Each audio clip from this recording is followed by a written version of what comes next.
Hello and welcome to the Missions Table. My name is Nathan Harrod, missionary to the nation of Spain. Pull up a chair and sit down with us, and let's talk about missions. Majority of what I've learned about ministry has been sitting at the table, and I want to invite you to sit at the table with us today, and let's talk about missions.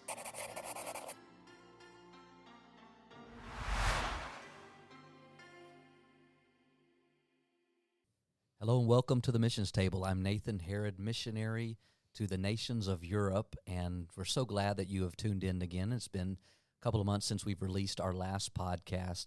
So thankful to be here today with my lovely wife, Tanya, who has not been on the podcast in a few months.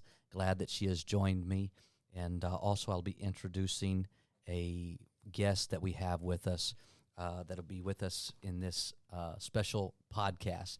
But I'm glad Tanya's here with us, and I just want her to give us an update of what's been going on over the past couple of months in our lives. Okay. I'm glad to be here.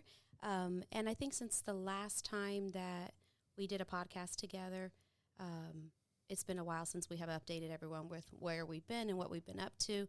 So immediately following School of Missions, we made a trip to the nation of Sweden, and there we met with each of our area coordinators. It was a great trip. We also were very blessed to have Brother Gleason join us, and we did a week there of impartation, training, and refocusing for the revival and forward vision of Europe, and so it was a time where all of the different leaders across Europe was able to join us in Sweden. We had some fellowship, some touring of the beautiful nation there, and we had amazing services and training time together there in Sweden. And then from there, we have also gone to Ireland. On the trip to Ireland, our children were not with us. They were able to do some things this summer, camps, youth camps, camp meetings, and different things that they've been able to be involved in as well. But we went to Ireland, and where we had a missionary field fellowship.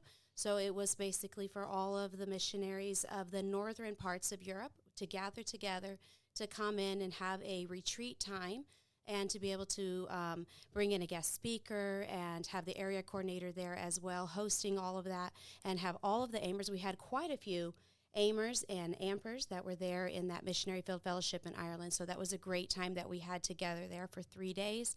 And then you just came back from a trip to Denmark, so maybe you want to let them know what you were doing in Denmark. So in Denmark, we had our conference for the Nordic countries.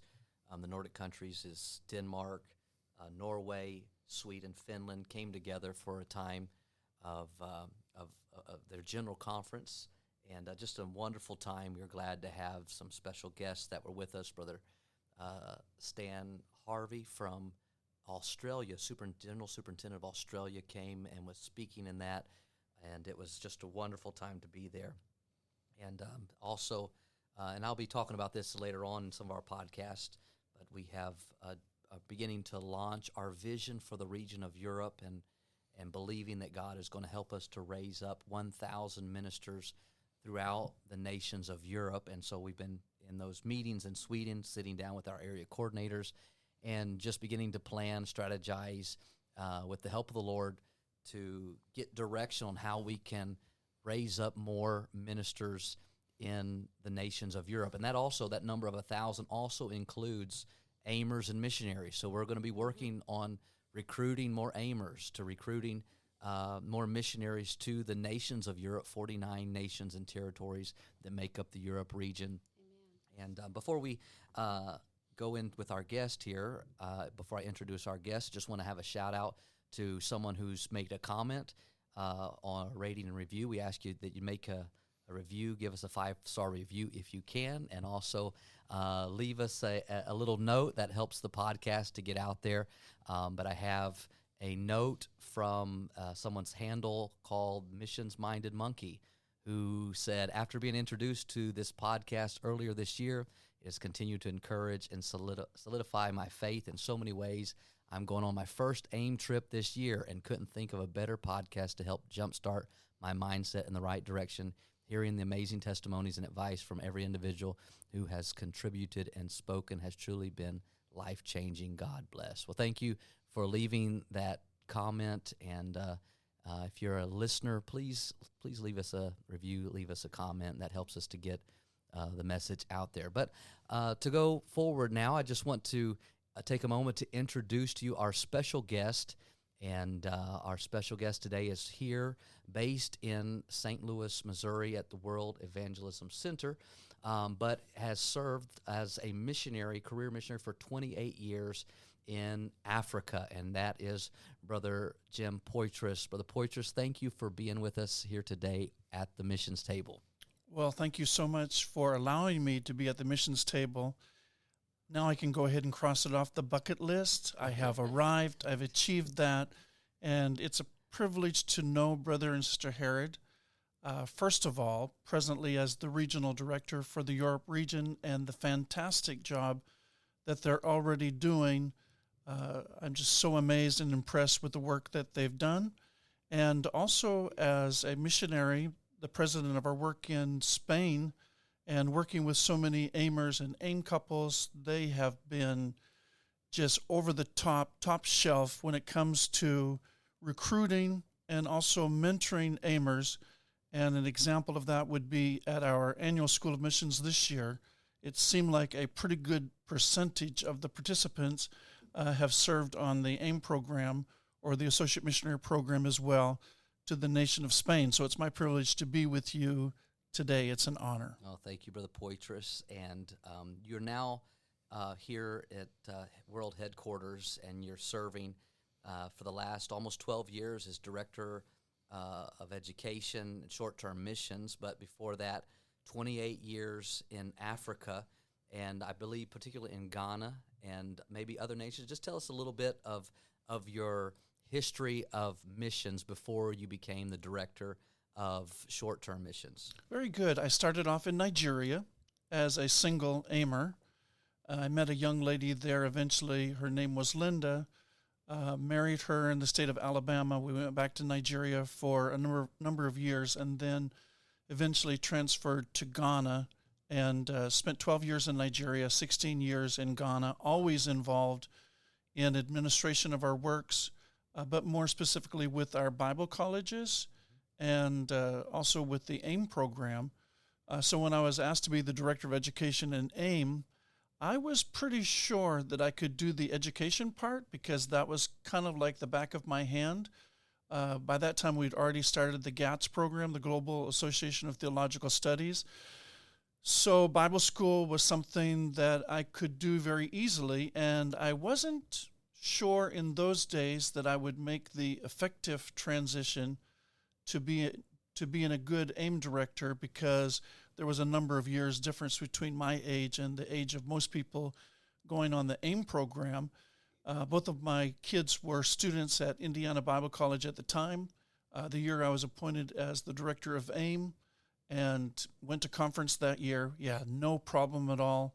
Connecting with young people, and our team makes it our business to make sure that we connect with as many people as possible, both young, middle-aged, old, that are interested in missions. So that's a little bit of my history. Worked with a lot of AIMers in Nigeria and Ghana. Some of them went on to become career-appointed missionaries, are still in the field today. So AIM was something that was in my DNA from the very beginning. Well, as you can probably guess, the direction of this podcast already is we're going to be talking about short-term missions, about AIM. And so associate missionaries, we'll talk about the breakdown of what all of that means. So those of you who are interested in being involved in missions around the world, this podcast is specifically for you. And since this is the week of North American Youth Congress, many of you may be traveling as you listen to this podcast to NAYC in St. Louis, Missouri. And so I want to also invite you to come by the short-term missions booth. We have a short-term missions booth. You'll be able to meet Brother Poitras, who will be in and out there at the booth. My wife and I will be there. Brother Hunley is going to be there, the regional director of North Africa, Eurasia, and other missionaries are going to be milling about. So if you want to come by and talk to a missionary, express your interest about missions, come by the short-term missions booth during this week. We're going to have a great time So just look at that little map that you'll get, and it will show you where the short-term missions booth is going to be. But we're going to just kind of talk through this a little bit and try to break down what short-term missions is. What is AIM? We use the Poitras. We use a lot of acronyms here in Global Missions. We have AIM, we have AMP, we have STM. We have all kinds of acronyms that try to describe what we're doing. So we're going to talk a little bit about that.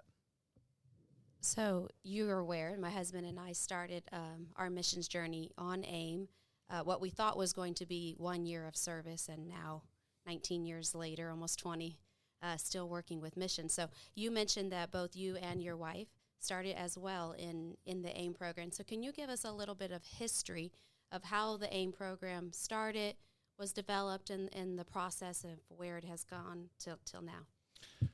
I usually like to tease my wife about this particular point because the AIM program started in probably 1980 to 1981 when Brother Rodenbush, R.K. Rodenbush, presented the idea to what we would have called in those days the Foreign Missions Board. It was actually shot down.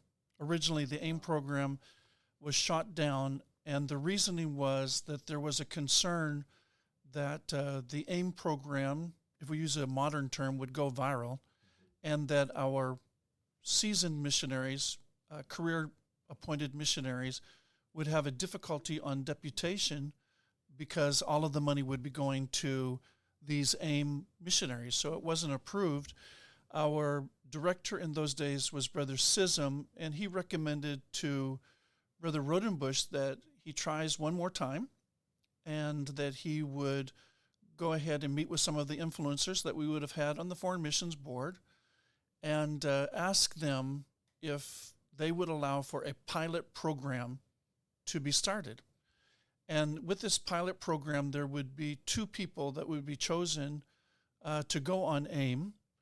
And if it worked, then we would continue the program, develop the program. And if it didn't work, then they would know to go ahead and do away with the program. Brother and Sister Rodenbush had been in an airport in Utah and had seen a lot of young missionaries coming and going from that area of the world and wondered why couldn't that work with the apostolic movement. So they did choose 2 aimers to go to the field, 2 young ladies. One of them is now known as Sister Poitras, so Linda Poitras. So she was the first aimer to ever be appointed. Thank God she succeeded. That was a lot of pressure. Or I would not be having a job today. I'd hopefully be still on the mission field, but I wouldn't be the director of AIM. So Linda and one other young lady going to South Korea, if I remember correctly. One going to Nigeria, the other one going to South Korea. They were the first 2 aimers or guinea pigs that we had that started off with the pilot program. And the program just advanced and continued to grow from that time. Currently, I looked at the stats today. We have about 883 or 885 people that are in all of our particular programs, and there are a lot of acronyms. So when I came here to headquarters, it was basically just 2 programs. Maybe a third one was being developed at the time. So the one program was AIM. Everybody was familiar with that, Associate in Missions. The other program was the Next Steps program, and there weren't very many people that were familiar with that program at all. And so we had AIM, we had Next Steps, and the Associate Missionary Program was being developed. One of the things that happened historically is that we started to realize that it wasn't just going to be one program that was going to meet all of the needs that we have. So there's not just one way to get to the mission field. Mm-hmm. So we started looking at that. People started getting confused. There was AIM, there was Next Steps. We actually, at one point in our history, went ahead and set it up so that there was an AIM website, aim2go.org, and then there's the nextstepsprogram.net. Through that, we hoped that people would not get confused, that AIM was for a minimum of 2 months, maximum of a year. It could be extended or renewed on a yearly basis. Next Steps was an 8-week program, 3 weeks of training, 5 weeks of a practical work. Some people have asked me in the past, well, why would you come up with a program that had 3 weeks of training for 5 weeks of practical work? And my answer to that is it's really not 3 weeks of training for 5 weeks of practical work. It's 3 weeks of training for a lifetime of service in God's kingdom. So there's a difference. So we had AIM, Next Steps, 2 different websites because people were getting confused. We started adding programs like TESOL, Teaching English to Speakers of Other Languages, Greater Works. The AMP program, or Associate Missionary program, was being developed. And it seemed like before long we just had a handful of different type of programs, and we used to say that it was under the umbrella of the AIM program because everybody was calling all of that AIM, no matter what it was, AIM, AIM, AIM, AIM. It was getting very confusing. Even with the 2 websites, it was getting confusing with 2 websites. Eventually, we went to gmstm.net, which is the one-stop shopping place for anything that involves short-term missions. And we actually start with AYC and move to Next Steps because we want to go ahead and set it up that way, especially for young people. Do AYC, do Next Steps, do AIM, do the Associate Missionary Program. Now, they don't have to follow that particular program or perspective or whatever, but it does work for a lot of people. If you've got, for example, a Next Stepper, and I ask them, how many of you have been on AYC once? And they raise their hands. And I go up to like 5 times, unless it's Sunitha Clayton. We're expecting that by time number 5, the AYCer should be wondering exactly what's going on in their lives. If you've been on AYC 5 times, 6 times, it's a good possibility that the Lord is directing you into maybe not a lifetime of missions, but at least toward missions. So all of these programs, all being called AIM of one type or the other, became confusing. So then we changed it to short-term missions. We have gmstm.net, and it can direct you at the top of the page to just about anywhere that you want to go. So let's talk about AIM for just a moment, and let's break this down a little bit. We have people all around North America that feel a burden for global missions or to be involved in missions around the world. They don't always know how to be involved. Many of them start with the AYC. You mentioned that, the Apostolic Youth Corps, that the youth department helps to coordinate, and they send chaperones, and a lot of young people go on those AYC trips, Apostolic Youth Corps trips. We had one in Spain a few years ago, about 60 young people that came on that trip, and a shout out to those who are on that trip. There's quite a few of them that listen to this podcast. But some of them then after the AYC trip said, I want to go back for more. I want to go back for a longer period of time. And so we have had several people that came back on the AIM program. So just walk us through if I've done an AYC trip, maybe not, but I feel that I want to go. You said that AIM program is from 2 months to 12 months, that you want to be involved in missions somewhere. You may know where to go. You may have a feeling of where you would like to work, maybe not. But what do we do? What do I do as someone who wants to be a part of the Associate in Missions program, 2 to 12 months? Good. So our listeners are not able to see this, but right behind you, there's a globe, not the Lego globe, but the other one, the black one. I think on that globe it says 9/2011, the day our lives changed. So that was the day that the Foreign Missions Board, through Brother Howell, contacted me about being the AIM director. And I never resigned as being a missionary, even up until now. Neither have I. And so I would tell my wife, I'm still a missionary. Absolutely. And she would say, no, you're not a missionary. And I would say, yes, I am a missionary. I never resigned my appointment. I'm a missionary. And she was like, baby, you're not a missionary. And she's looking at those that go and give their lives.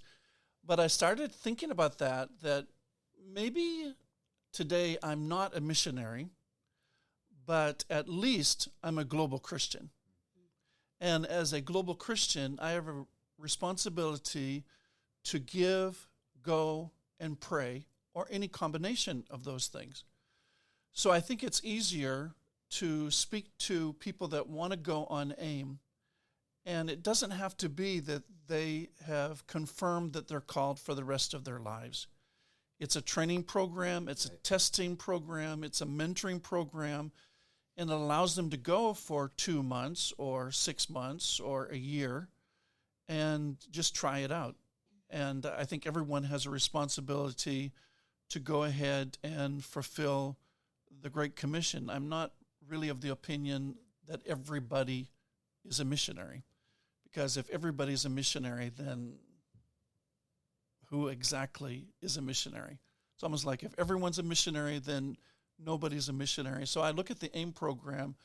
First of all, try it out. You feel like a direction. You know basically where you want to go. Maybe you've tried AYC before. Go ahead and take an AIM trip, 2 months or 6 months. I usually encourage people, if they speak to me directly, find yourself a good missionary mentor and go there.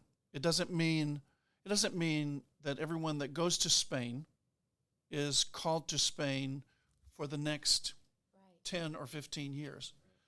No, there could be some people that go to Spain because they have identified that there's a good mentoring program going on there, and they know that under the correct mentoring, then they can be trained and they can be redirected to go anywhere in the world.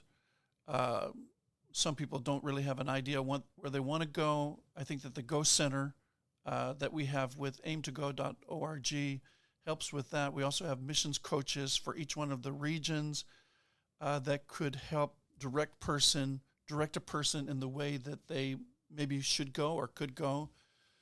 We also have, with some or most of the regions, a short-term missions coordinator or representative that would be either an associate missionary or a missionary in the region that could go ahead and coordinate with the missionaries that you have and give some directions that way. One time, my brother-in-law asked me a question, and he was thinking about the short-term missions programs, and honestly, I'd never really thought about it this way. But he said, with the short-term missions programs, with the global missions program that we have, is it true that every missionary that gets appointed with the UPCI actually passes through your hands in some way? And I'd never really thought about that, but in actuality, it's true that probably easily 90 to 95% of people that are appointed as missionaries now have been on AIM, have been on the Associate Missionary Program. And it's one of the ways, it's a big word, attrition is a big word, but it's a word that really, we try to cut down on attrition, people just leaving the missions force after being appointed, by letting them go through a process of AIM and Associate Missionary Program and stuff like that. And I think it's, one of the reasons that Global Missions has seen that this is so important is that years ago, before people were required to go through the Associate Missions Program, is that people would feel that call to missions. They would go before the Global Missions Board. They would raise funds. They would travel on deputation, raise funds for the next 4 years, and then get to the field and say, "Oh, wow, I didn't think it was like this."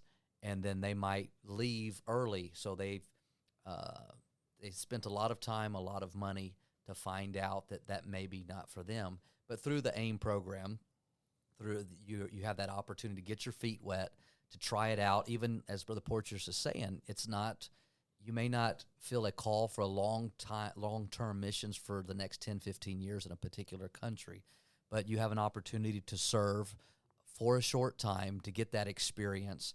And I think what a better place than to get experience than on the foreign mission field, on the global, in another country, another culture, have that experience. It's something that will change you for the rest of your life.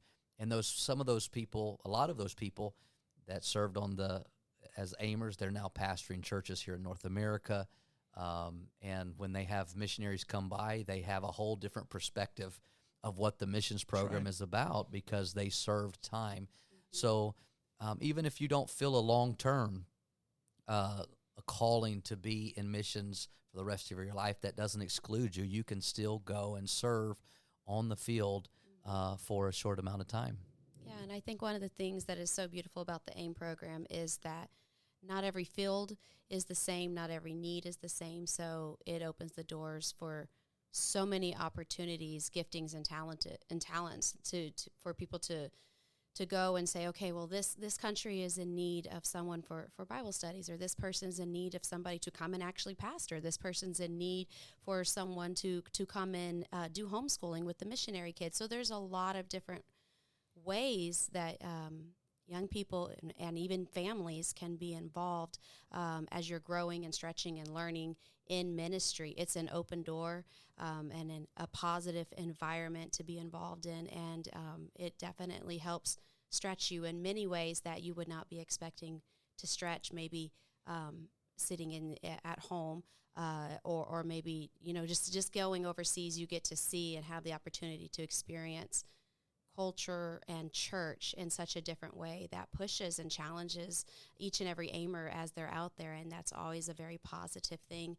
And then those connections, like my husband said, once you get back from the field, if you don't stay on the field, those connections that you have made, they're for life. They're amazing. They're the things that keep you encouraged and pushing you forward in ministry as life goes on. And we still meet with AIMers every year, people that have served in Spain. We'll see that we normally have a get-together at General Conference and at least have a meal together, and the whole Spain team gets together. Some may have served 3 months, some may have served 6 months or a couple of years. Some of them are now intermediate missionaries, but it just has become a family. We all get together, and it impacts people forever. And so it's if you're thinking of missions, we are coming for you. We're searching for people, and again, I've said it many times, this is a little self-serving, but we are wanting more AIMers and AMPers and missionaries in the nations of Europe. And Europe is comprised of 49 countries and territories, and though right now we have 42 intermediate and career missionaries that are appointed to the nations of Europe, we are in such a there's such a great need and opportunity to come and be involved in the ground floor of revival. I was telling Brother Poitras today, I said, I think I'm going to advertise Europe as the final frontier. Come to Europe, the final frontier, be a part of ground level missions work, pioneer work. I don't know what the other regional directors will say about that, but we're looking for people to come, and we want you to come and be a part of that. So we've been throwing the acronyms around. Mm-hmm. So, Brother Poitras, if you could just break it down to us, each one of those acronyms that are associated with AIM and STM. Well, I think we should go ahead and get a quiz for our regional directors. Yes. Even among our leaders. I may not pass. Even among our leaders, I hear people talk about the associate minister or excuse me, something like that. And I'm thinking, well, you just don't have the term totally right. The word associate is used a lot. Right. We tried to go ahead and meet together and figure out a way, okay, let's go ahead and change how many times the word associate is used. And we found that the word associate wasn't the problem. Education was the problem. So if you start with the Associated Minister Program, that program is for ministers of the UPCI. So they would be licensed minister of the UPCI, and they would be making occasional trips to the mission field. And they would really need to have the permission, or at least be consulting with the missionary and the regional director of the places that they go. So there's that program for those that are ministers. There's the Global Educator Program same thing. It's for people who are educators. When it comes more to what I would say maybe a little bit more traditional short-term missions, so there's AIM, Associate in Missions. That's what it stands for. And we probably have somewhere between 400 to 500 of those at any one time. Wow. Those that go on above the AIM program, you could almost call it like AIM Plus. That's the Associate Missionary Program. Mostly when people apply for that Associate Missionary Program, they're saying that they have an intention of going on in the future in missions. So we have the Associate Missionary Program. Most of the time, it's called AMP. And I was going through a manuscript for the Youth Congress, and I noticed there that it didn't even spell out Associate Missionary Program. It just says AMP. Associated Minister, many times you look at it, and it's AM. Associated Missions, AIM. Next Steps Program, NSP. TESOL Program, TESOL, or TEF. I'm already confused. So it can get pretty confusing. I think that for most of our listeners that would be coming, for example, to Youth Congress, the programs that you're looking at would be AYC, Apostolic Youth Corps, with Youth Ministries, UPCI Youth Ministries. The Next Steps Program, which is kind of just the natural progression. The neat thing about the Next Steps Program would be that in 2024, it is in your region. Yes. So we're calling that the Mediterranean Next Steps Program. And you're hearing this here first because it hasn't even been announced. Yes, it hasn't even been let loose.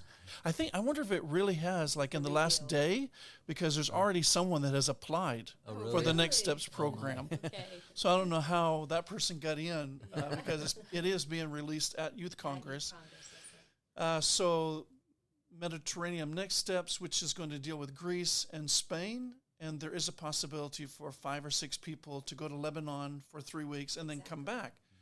The thing that people need to keep in mind about Mediterranean Next Steps is that if you're interested in the program, you should apply immediately, because we're going to have a lot of people apply for that program, and we're going to cut it off at a certain number, because we have found that Next Steps programs, for example, that go above 25, that's a big group. And even if you look at transporting people around, buses don't usually handle that many people. And we get overwhelmed with the Next Steps program when the numbers are high. So we're really looking for people to turn in that application as quickly as possible. One of the neat things about Next Steps is that there are 8 scholarships, $1,500 each, if a person has been on AYC before, Youth on Missions before, maybe a district-wide type of missions endeavor, like that Brother Hadabah, but I think it's Brother Beebe more recently in Florida. Those people who go on those trips, they can apply for a Next Step scholarship, and they may get one. There are 8 scholarships that are awarded every year. So kind of with the acronyms, that's STM, short-term missions. I try to memorize them all so I don't make the mistakes. Right. So I think for our listeners, it would be important for them to know that when picking a program, when to get involved, there are those 3 ground level ones. You can't just decide, okay, I know I want to be a missionary, so I'm going straight to AMP. So they do have to start in the AIM program and be for how many months in AIM? A year on AIM. Before they can apply to AMP. Right. Okay. Before they can be approved on AMP. Yes, sir. There is a clause that allows them to apply after 9 months, but they're not going to be approved until the 12-month point. Year on AIM, year on AMP. I think Brother Harrod mentioned it to me earlier today. Really, if you're interested in being involved in missions for the long haul, however you define the long haul, then you're probably looking at a period of 3 years from the time you enter a first program to the time that you are, either appointed or on the field. If you do a year of AIM, year of AMP, then deputizing. So there's a different application process. So if you want to serve as an aimer, there is an application process. So that filter's a little different than AMP. That application has to be signed off by the person's pastor. Their pastor has to approve of them going on that AIM trip. We say that if you're wanting to make your next right step and you're doing that without the consultation of your pastor or your youth pastor, that's not the right step. That's the wrong step. Right. So your first step is to talk with your leadership, your spiritual authority, talk with them, say, hey, I want to go, I feel to go in this direction. Then reach out to the missionary or the area that you would feel to go.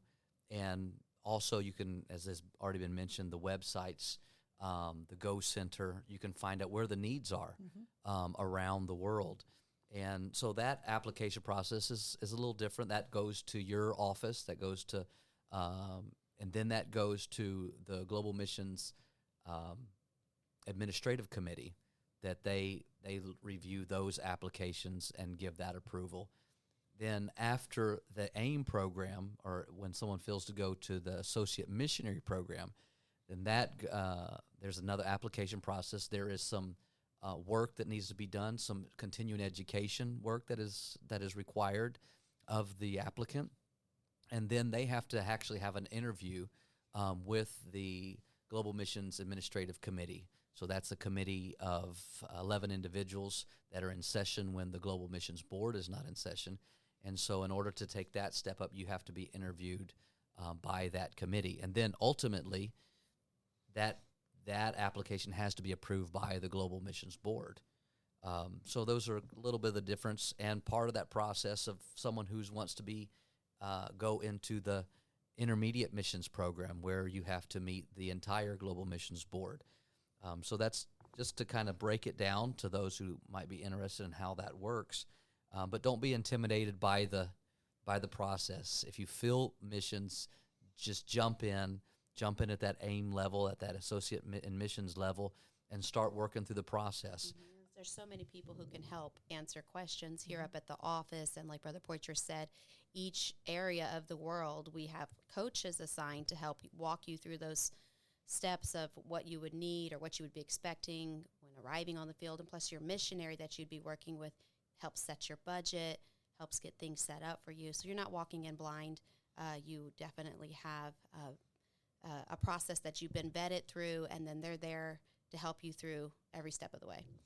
We provide multiple pathways to the harvest, and we also create a community of laborers or workers for that harvest, which means for us that when someone says, I'm interested in next steps, I'm coming to Global Connections, I'm going to Missions Fest 2023 in the eastern part of the States, or any one of our programs, TSOL, we document all of that, and we keep after the individuals until they say, listen, Brother Poitras, leave me alone.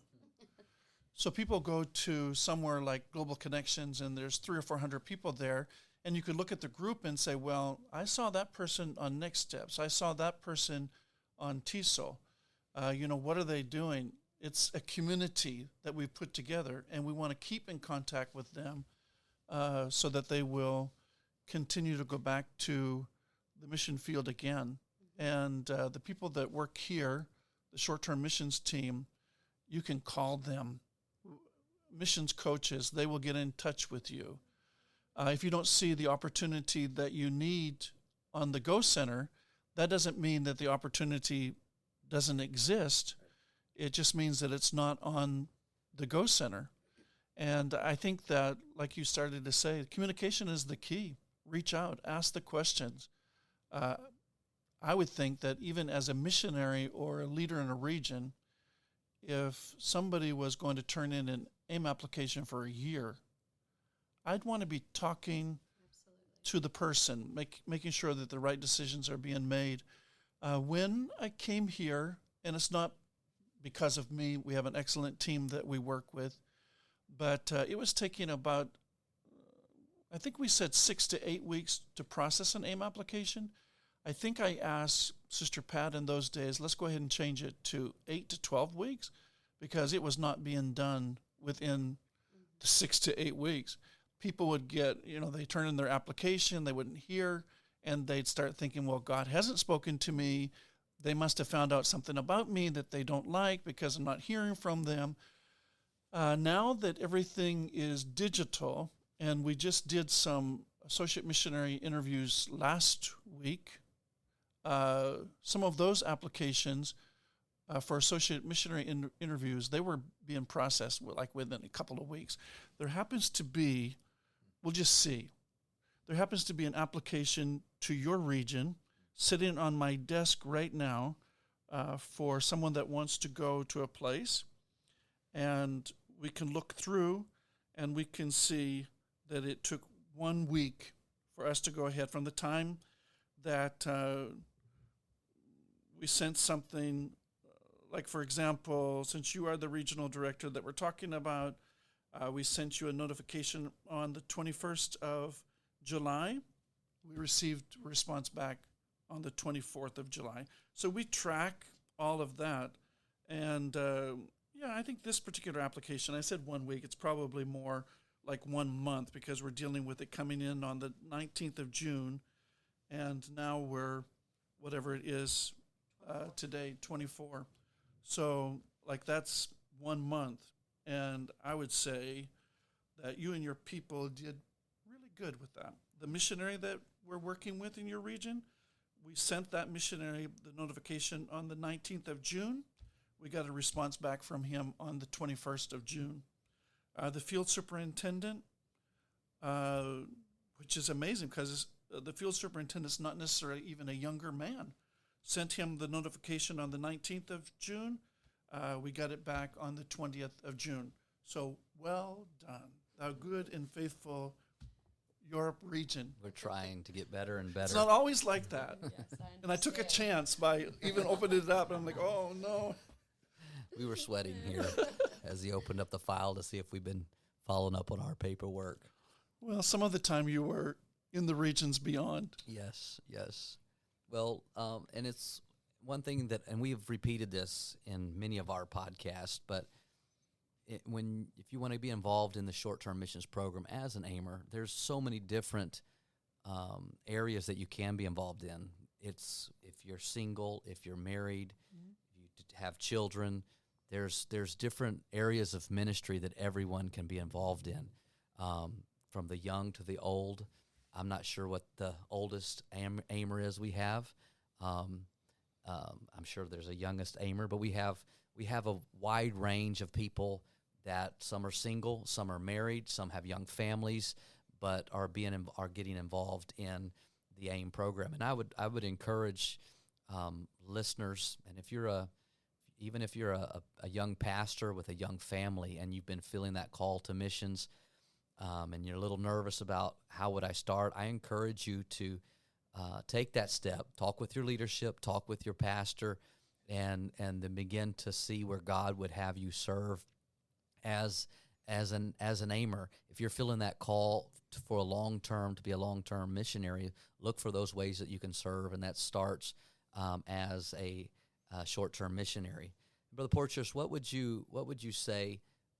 What's one thing you wish that the fellowship would know about STM? I know there's a lot of things, and we've covered a lot of, maybe tried to answer a lot of those questions, but what's one thing that you wish that our fellowship, there's pastors that are listening to this podcast here in North America, that you would want them to know about the short-term missions program? I think the first thing that comes to mind is, basically it's said that there are 3 wrong motives for missions: desire to travel, spirit of adventure, and ineffective at home. And I was thinking about those 3 things right there while we're talking. And I don't think it's wrong to have a desire to travel or to have a spirit of adventure, that you want to get out there. I would expect that any prospective missionary would want a desire to travel, have a little bit of an adventurous spirit. I think the one is the ineffective at home. So to those that are wanting to serve in short-term missions, I would say that missions is not an escape. Go ahead and prove yourself in your local church, So good. under your pastor, and you will be better equipped to be of service overseas. To our pastors, we like to think that with especially a program like Next Steps, I think they also do it with TESOL. When we receive these Next Steppers, and let's say there were 20 of them or 21 or whatever that are coming back from Chile, I think this very week. Okay. Sister Angie, our executive assistant and the one that works primarily with Next Steps and missions mobilization, she's already contacted the pastors of these young people that went on these trips. And we're hoping that if the pastors will release their members to come into one of the short-term missions programs, it may mean that that person will eventually become a missionary. If so, we don't judge a local church by its seating capacity, it's by its sending capacity. So well done to such a pastor.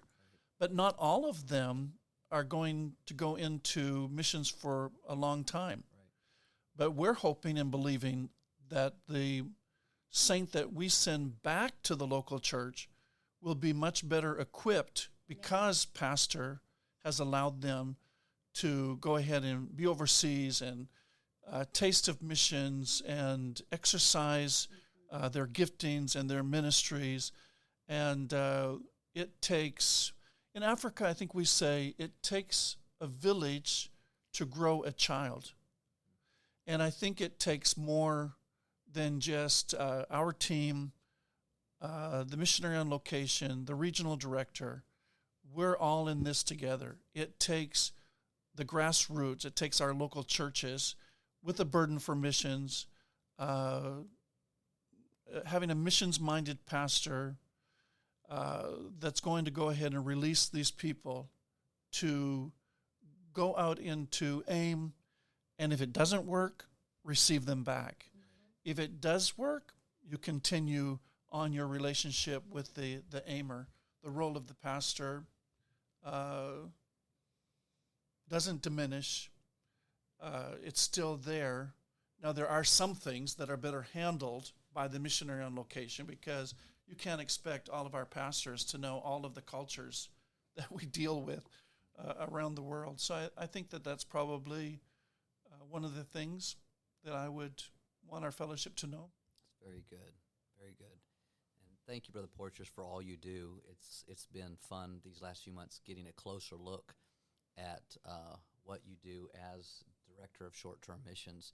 And we've had 45 short-term missionaries during our time as missionaries in Spain. We had 45 that served under us in Spain.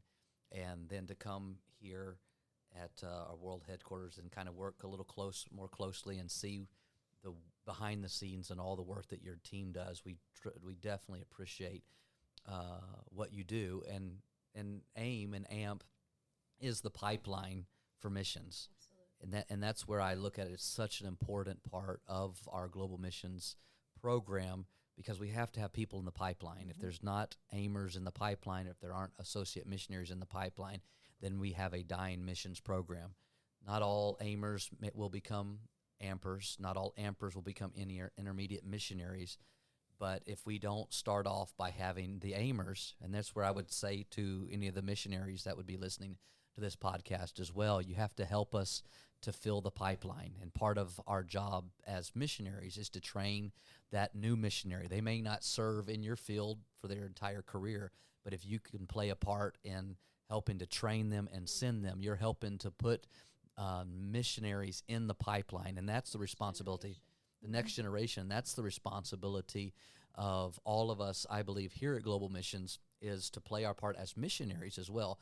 I believe that our missionaries, as missionaries, we're not just sent just to go and to reach those nations, but we are also sent And part of our job is to train and to raise up that next generation of missionaries, not waiting until we are 2 months away from retirement and saying, "Oh, I need to get an aimer." No, we need to train ampers and missionaries from day one. Even if it's your first term as a missionary, I believe that you can have an aimer or aimer couple that comes in and begin to train them. And they could go on to be a great missionary, maybe not in your country, maybe they're in some other region, other field. And so it takes all of us playing our part to fill that pipeline to get more missionaries so that we can see a global harvest around the world. So thank you, Brother Poitras, for all that you do, for what your team does. And in conclusion of this podcast today, I'm going to ask that you pray for our listeners, pray for those that would feel that call, that tug at their heart. And I would also just remind all of you, if you're listening, and if you're going to be at NAYC this week, we would like you to come by and to greet Brother Poitras, tell Brother Poitras that you listened to the podcast. My wife and I will be there as well at the short-term missions booth throughout the week. Come by, see Brother Hunley, our regional director of North Africa, Eurasia. We're here to serve. We're here to give you an opportunity. Let's talk about missions. Let's talk about where you can go next. Let's talk about opportunities. There are endless opportunities around the world, and we want you to be a part of it. Brother Poitras, could you lead us in prayer, praying for those that would feel that call to missions? Well, thank you for the opportunity, and we do hope that you'll come by our booth, the Global Missions, short-term missions booth. I think it's probably going to say Global Missions. Right. See that on the map that they have. If you come by on Thursday, maybe we could get Brother Harrod, Brother Hunley, these young regional directors to ride the mechanical bull that is going to be there. All right. Or I think we have to get Sister Hunley's and Sister Harrod's permission for that. I don't know if I should go ahead and pray for that right now.